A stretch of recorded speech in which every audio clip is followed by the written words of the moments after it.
Our final presentation of the day is all about building professional networks. So this is brought to us by NEHA's own Michelle Samaria Tim. So I will get this one queued up and we will get going. Thank you to Adrienne for the opportunity to spend a little time with you today. We're going to talk a little bit about professional networks, building a professional network. So let me start. I'm going to introduce myself. I'm Michelle Samara Tim. I'm a senior program analyst at the National Environmental Health Association. Part of this role, I'm involved in quite a few different topics and areas in environmental health. But on days like today, I get the fun and the joy of being able to talk to students and young professionals about how they can enhance your career. So over the next few minutes or so, I'm going to give you some thoughts and tips about how you can build this professional network. Now, your internship with the NEPHIP program is a great launching pad for your career in environmental health. You've already had the opportunity to meet a few environmental health professionals, either in real life or even virtually like this. And you are probably also beginning to get a feel for this profession and for some of the people who have chosen to make this their career.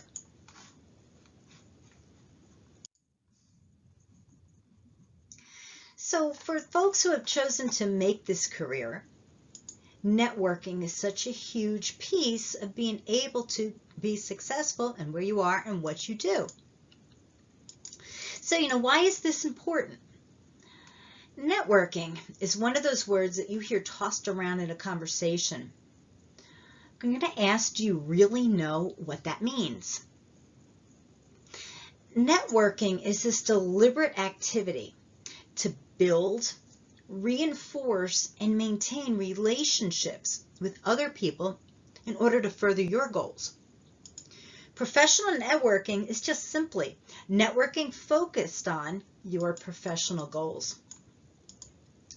Now, no matter how good we are at our jobs in environmental health, none of us are in here doing this work alone. Environmental health revolves around people. And this is driven by relationships. And these relationships affect every aspect about what we do, from working with the community to interacting with our bosses, and even to learning more about the profession. It is therefore important for each of us to build and to maintain real professional relationships. Your professional network is a group of contacts that you develop, grow, and stay connected with throughout the course of your career. It may change as you go through. The connections that you have early in your career may not be quite the same as you have later, because just like people go and come in our lives just in personally, they can go and come into our lives professionally. Connecting with people is absolutely essential, but so is connecting with other related entities in environmental health, such as academia, industry, and even other organizations. As students and young professionals, you already have a start on this, even if you didn't realize it. So I'm going to ask you for a moment to think about your university professors. How about your advisors and even your fellow students? Are you working or maybe even interning? These too are networks.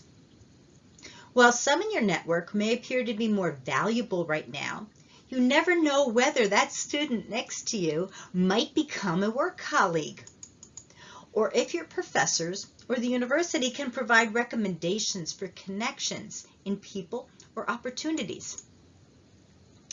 You may have clients or customers if you are working in industry, or if you're developing partnerships locally, state, or nationally in your workplace. And these are all part of your larger personal network. There are potential contacts everywhere. And making the most of connections like these can be significantly beneficial for your career.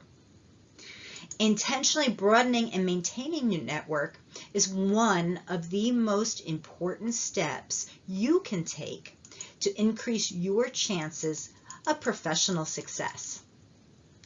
Without a doubt, Networking is one of the most effective methods for accelerating the pace of your career development and providing you with new opportunities to succeed.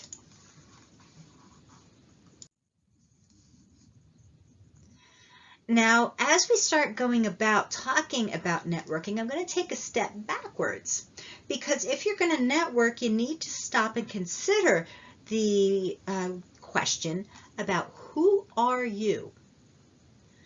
Now, you're a budding environmental health professional. Here, or as you move across your career, you may be an absolutely great and phenomenal environmental health professional with innovative ideas, and you may have a whole lot of enthusiasm for the work that you're doing or the work that you want to do. But if you don't connect with others, or if they are not aware of your areas of interest or aware of your competencies, stretching your legs in environmental health can be very difficult. A personalized professional brand helps others understand who you are, and also what are your areas of interest and expertise. They will know you are a food safety expert, or that you are interested in learning more about the environmental impact of wildfires. Maybe that you are willing to volunteer in environmental health associations, or even if you're looking for a new job. Creating an online brand for yourself sounds complicated. I'm going to tell you, it really isn't. It's just simply the process of ensuring that what people can find out about you online is consistent with, and it underlines the persona you've worked hard to develop in real life. So as you start thinking about this, one of the key pieces for your networking, and whenever you're doing interactions with folks, and to kind of sort of help focus who you are and what you're doing, I'm going to suggest to you, you might want to craft a compelling elevator speech.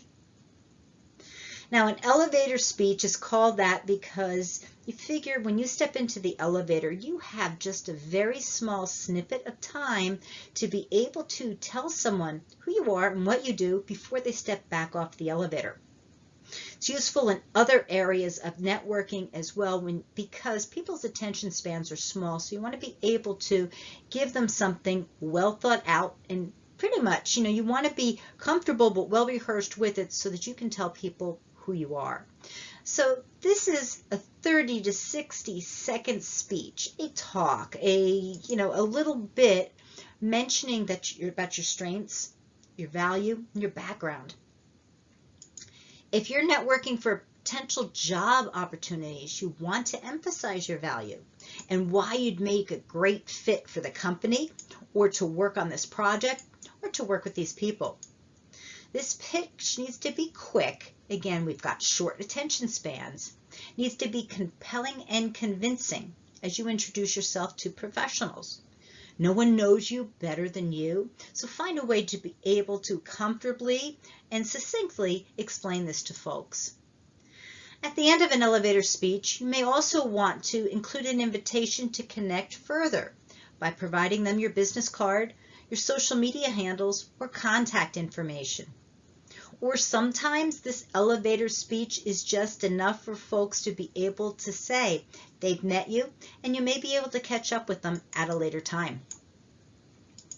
Now, I'm going to suggest to you that you want to create and practice this elevator speech. Again, a 30-second brief statement of who you are and what you hope to do in environmental health. So for instance, my name is Michelle.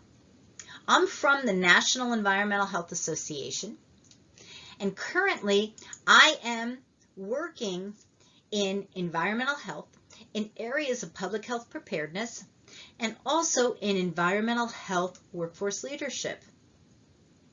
This is my field. I specialize in a number of different things.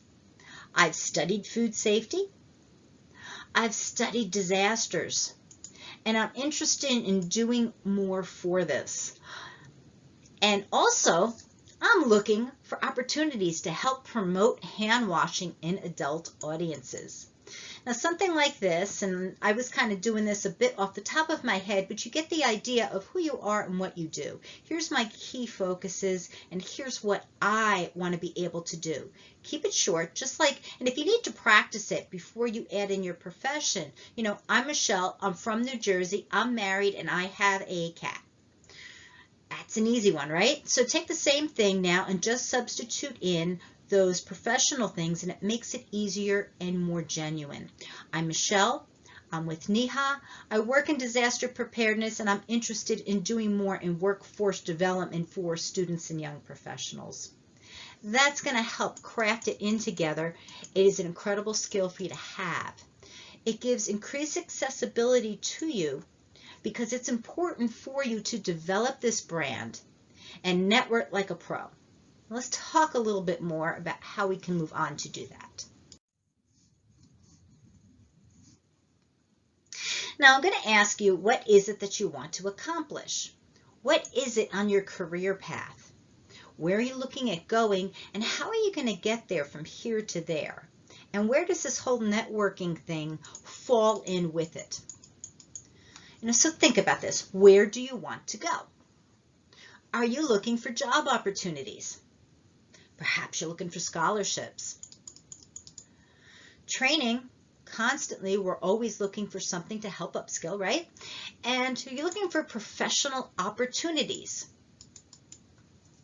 Maybe you are just looking for like-minded professionals to discuss current topics in the environmental health field.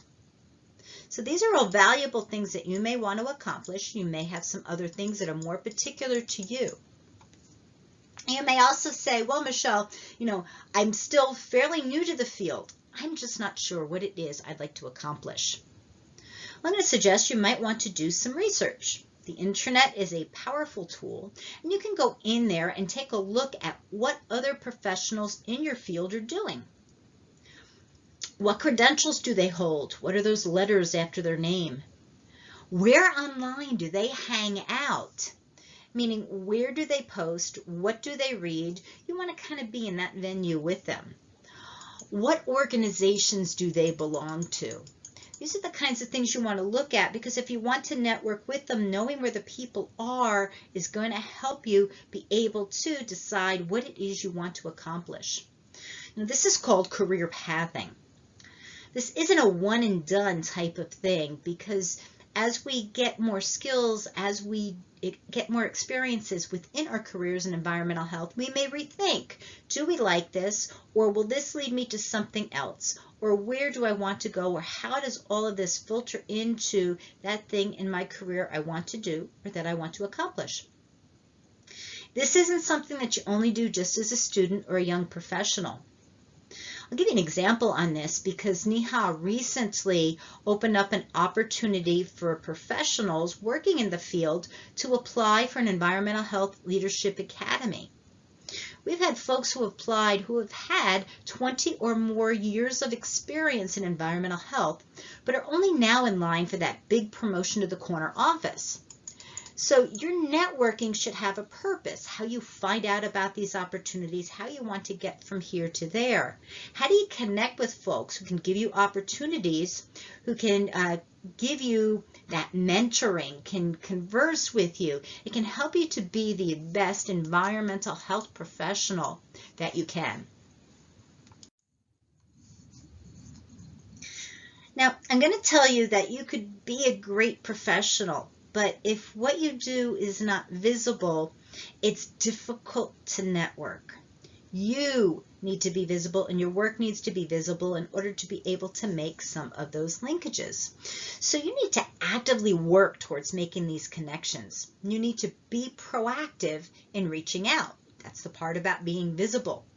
So I'm going to say, even when you look online and you look at social media networks, and we'll talk a bit more of that in depth in a few minutes, but I'm going to ask you, who do you follow and who follows you?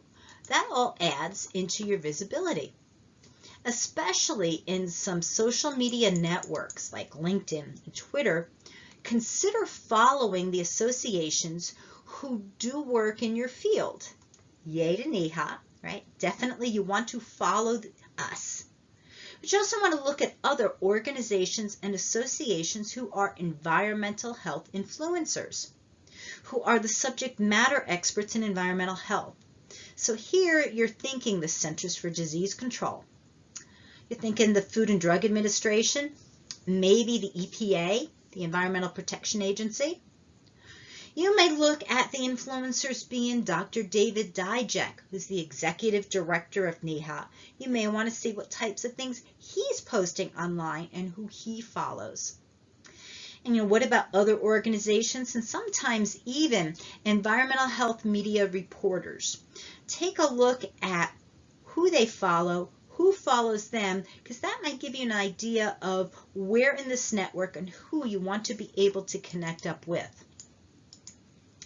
I'm also going to tell you that when you are on these sites, when you're looking at who people follow, or that you're going to ask them to follow you, you want to post thoughtfully. It's nice to be able to put things online, but keep in mind that if you are trying to make a professional network, you want to do this in a targeted fashion. You want to tag messages and forward things with a purpose, and here your purpose is environmental health, and to elevate the environmental health profession and the environmental health professional, who is you. So when online, it's always safest to act as if you have paparazzi on your tail. Here I mean that Google doesn't forget or keep secrets. So in social media, just really think before you forward something or you tag people, because some of these things have a way of not going away. Some of them, though, if you do it right and appropriately, these kinds of things are going to be able to stay there and help people remember who you are, and goes to that whole networking thing. I'm also going to say, when you're at professional meetings or conferences like this one, even when they're virtual, don't be a wallflower. There are a lot of you out there, and we might see your name over in the chat list over in the corner. But if you don't participate, we're not going to really know that you're here other than a name. Think about asking a very relevant question. Think about the types of things that you might want to ask. Be selective with humor, because not everybody's humor is the same way. The same thing about posting GIFs or little smiley faces. They're appropriate on some occasions, but just be careful. You want the visibility to be you. You want the visibility to be environmental health, the environmental health topics that you're interested in, and your environmental health career.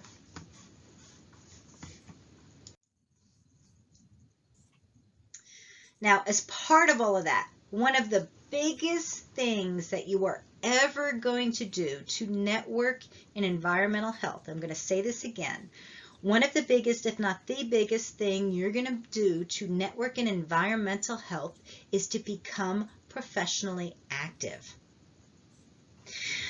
These are the things that are going to help define and refine your career and who you are, and to get people to know who you are and what your areas are in environmental health. Okay, top of this list, I'm going to say, is NEHA. The National Environmental Health Association certainly offers a whole lot of opportunities for people in order to be able to help enhance the profession. And here NEHA's got opportunities like conferences like this one. There are committees, opportunities for reviewers. There are opportunities to run for board seats, to be able to be part of the leadership of the association. You can't do that, though, unless you are a member. Membership in these professional associations are so critical in order to be able to get you tapped into a whole lot of opportunities. Now, here we're talking places like NEHA. You also may have state affiliates, state organizations in environmental health that you're going to be able to become members of. They can provide you with networking and volunteer opportunities, even training opportunities, and sometimes even side hustles for different types of short-term things in environmental health that you can do to help bolster your resume and the work that you do. Also look back to your university. Your university has vested in you because you spent some time working in environmental health and getting your degree with them. You want to be able to do some giving back and becoming volunteering and active in that, because even as alumni groups, you're going to be able to help mentor the folks that come after you and also help be mentored from the folks that came before. And that's all part of this activity within your profession. Internships, if you're part of this, you're really getting and understanding the value of internships and how this is just a launching step into becoming professionally active. And there are leadership programs, things like our environmental health leadership program. Now, this whole bit about being professionally active and visible is something where you are going to need to seek out the opportunities. They don't all come in front of you. If you're lucky, yes, but if you go seeking, you'll find so much more. So are you a member of an organization? Again, huge plug to become a member of NEHA. Are you a student member or a young professional member of this organization? NEHA has reduced rates for students and young professionals, and so do a number of other organizations.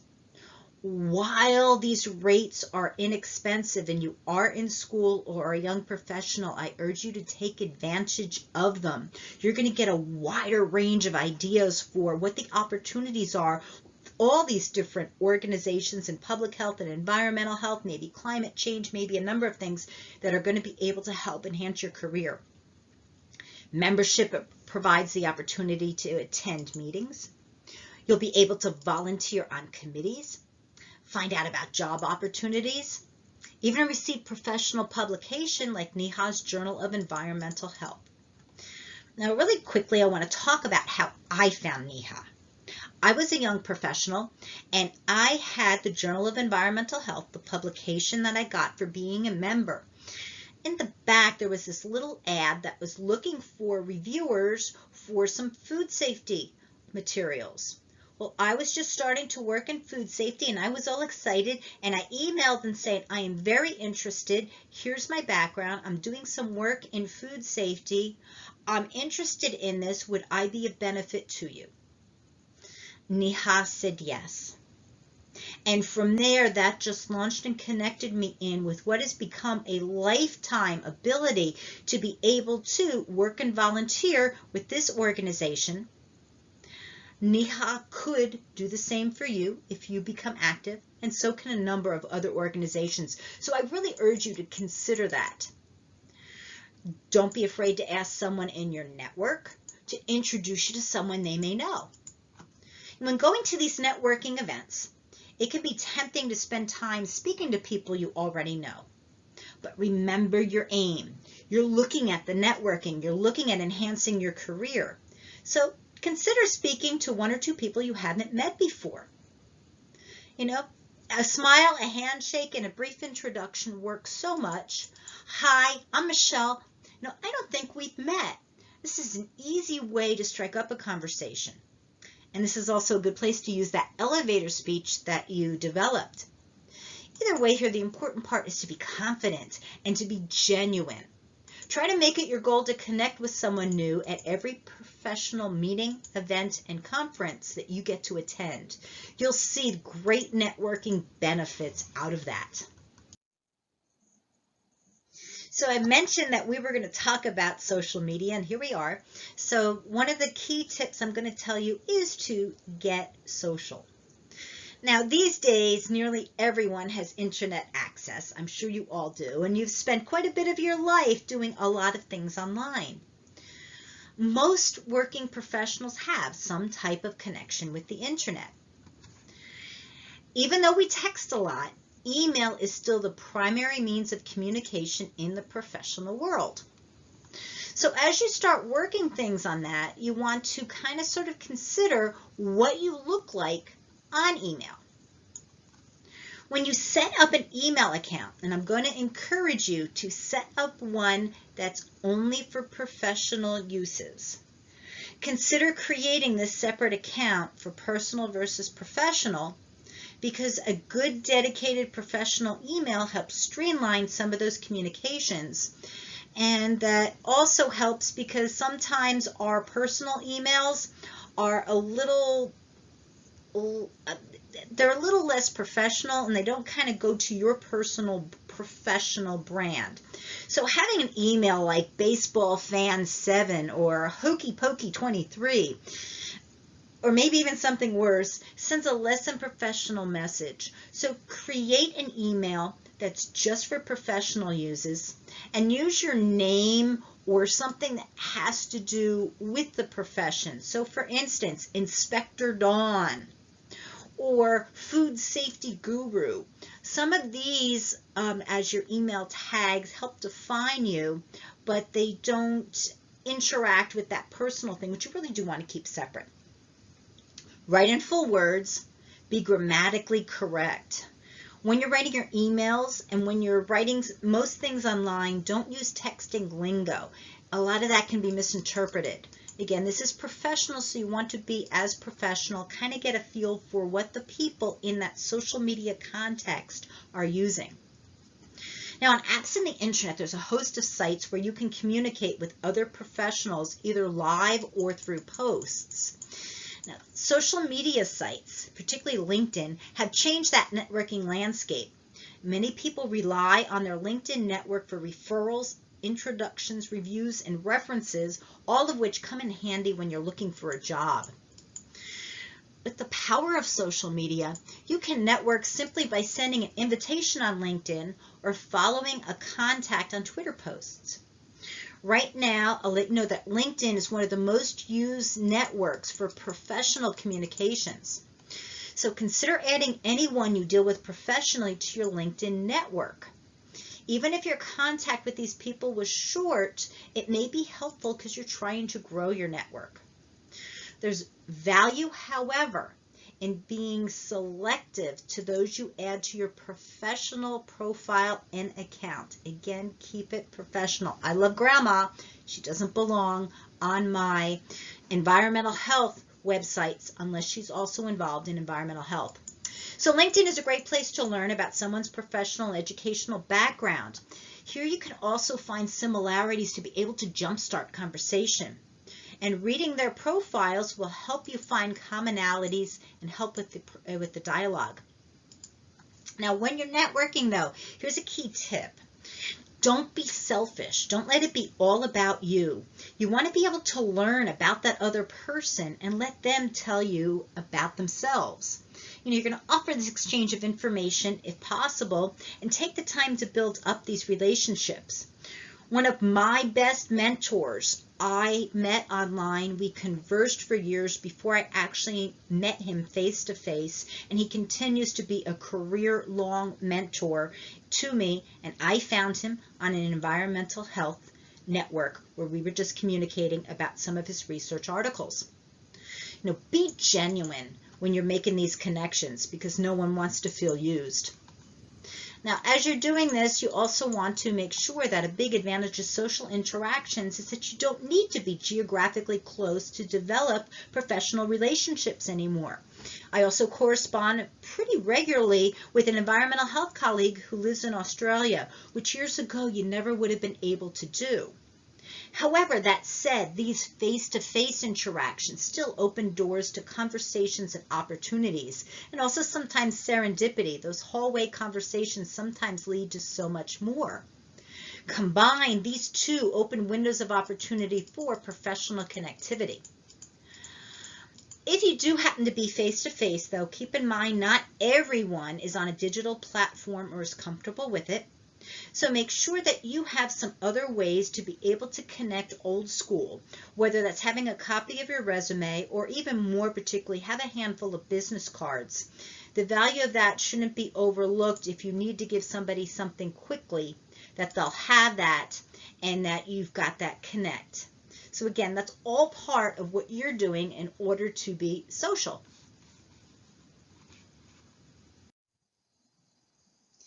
Now, you might already know this because this is the field you're entering into, but environmental health is a great profession. So networking for professional development is different from personal networking. So you want to be able to set some time aside for networking in environmental health and for this professional growth, even beyond those 9 to 5 working hours. So I'm going to encourage you, you want to attend conferences, write articles, be a thought leader. Some of these things are things that you want to do in order to be able to invest in your future and also in the field of environmental health. So when you're at conferences such as NEHA, and you know you're going to be there, why don't you try to connect up with people, arrange with them in order to be able to get some of this in real life connectivity. If you can't make the conference, my suggestion, look at the agenda. Find something that interests you. Email the speaker. Most are absolutely delighted to talk about their work, and you may be able to get some professional connectivity there.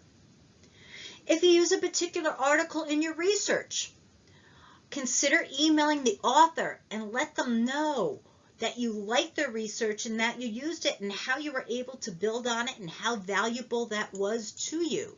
So rarely do people get these feedback that I'm going to tell you that in networking, these are things that professionals remember.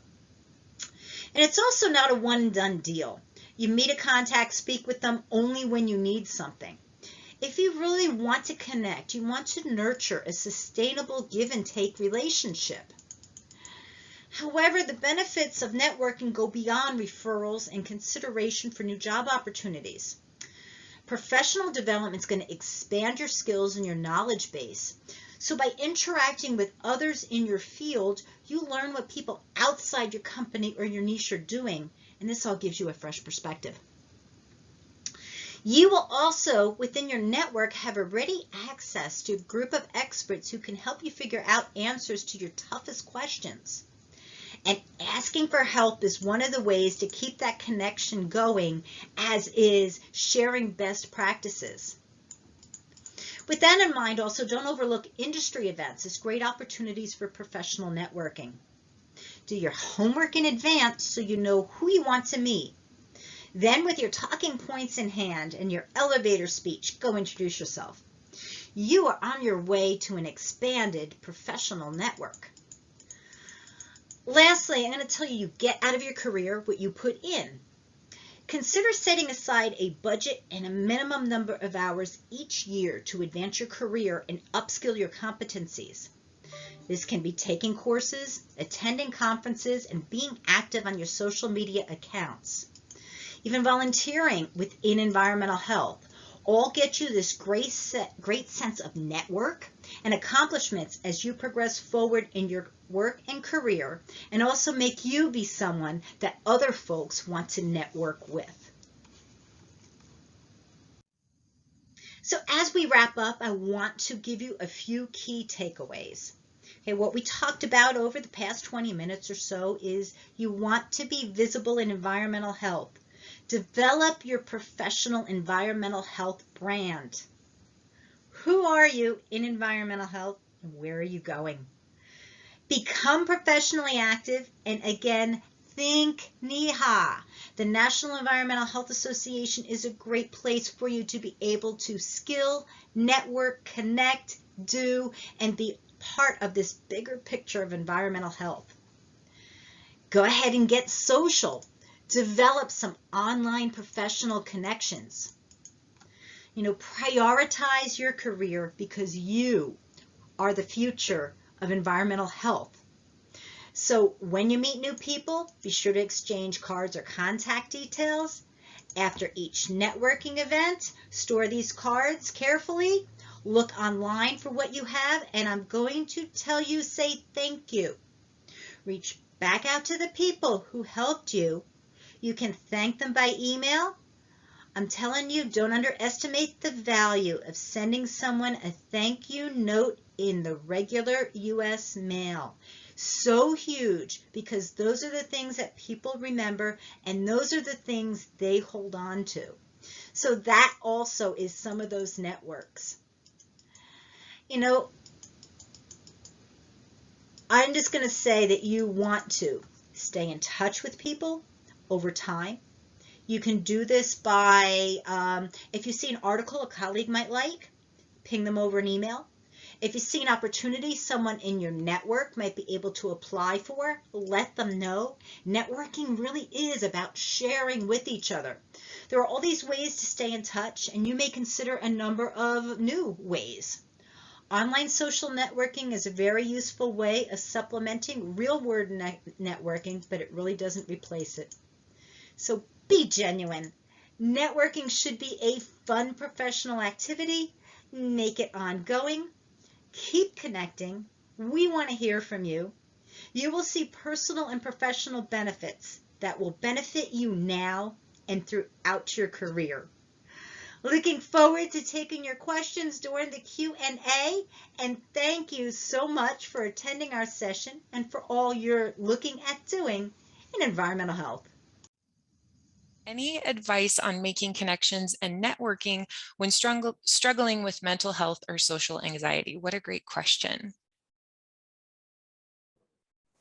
Yeah, absolutely, because there's so many folks that are experiencing anxiety, and it's something that you need to be aware of and concerned with, but you don't necessarily make it define you in your career. So if you're going to be in a social situation, and most of these things happen with planning, you want to set some goals and some purpose to what you're going to do as you're going on into the event where you're going to be networking, so that you can, like we talked about, have that aim for what it is you want to do. Do you want to get somebody's name? Do you want to let them know you're looking for a job? So set a goal and a purpose.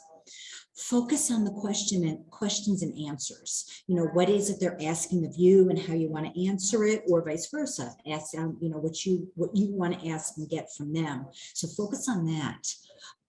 It's also pretty good to just practice mindfulness, whatever it is that you do to kind of calm down and zone in and just ground yourself with you and your surroundings. Do that before and during the event, because that's going to help kind of make that anxiety a little less and help you be in the moment. We also talked earlier about being genuine. So, if you react the way you normally would, and that you're your own person, you're not trying to be something that you're not, it's going to be a bit more comfortable for you. So that's going to help also to kind of set that anxiety aside. Another real key one is put the phone down.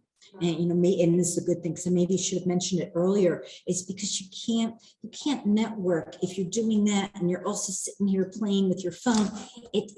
Yeah, you focus on one thing at a time, and in this purpose, it's the networking, and networking is about that person in front of you. So focus on them, and that you just want to reframe your anxiety as a source of motivation.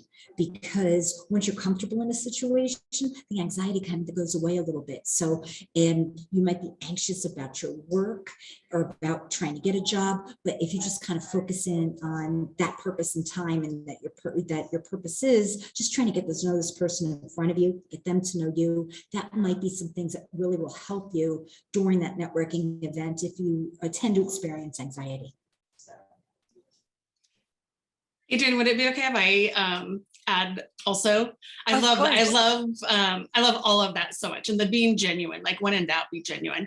But I would love to add, because I've worked with a number of students who really just cannot with networking, which I understand. And the first step oftentimes is just getting rid of the word networking. Like, if that's because, like, sometimes it's the word and the label that we have that mental hang up on, and you have this image in your mind of what it needs to look like, and you are just so sure to your core that you're never going to be that. And so then just don't think of it as that. And honestly, like, I will give you permission also. Okay, I'm so sorry if this goes against everything that was just said, presented, but like, if this is not your jam, like, it's okay if you don't go to networking events. Like, I coach students all the time on, like, what are some of the lower stress ways that you can meet people and build relationships. And so, for example, volunteering is one of my absolute favorite ways to network, because you by default have a task. And so even if it's, volunteering with Habitat for Humanity, or like, it doesn't have to be environmental health related, related, like literally any type of volunteer exercise. Because you have a task at hand, the focus isn't on you, and that can relieve your anxiety. But without you even realizing it, you'll be talking to the person that you're doing the task with, and you'll learn about what they're doing. And really often, you'd be surprised how often they know someone that does something in line with what you're doing. So like that's one, and there's different examples of like volunteering or things like that. The other thing to keep in mind is where are the folks who have already opted in to wanting to talk with students? And so a lot of times universities will have alumni who have opted in to like being open to students reaching out or connecting, or even sometimes there'll be like the mentoring relationships. And so if you do that type of thing, and especially if it's a facilitated mentoring, which I don't know if you had through this program or not, but that gives you like a safe space to practice the type of conversation and the questions that is it Michelle or Michelle, right?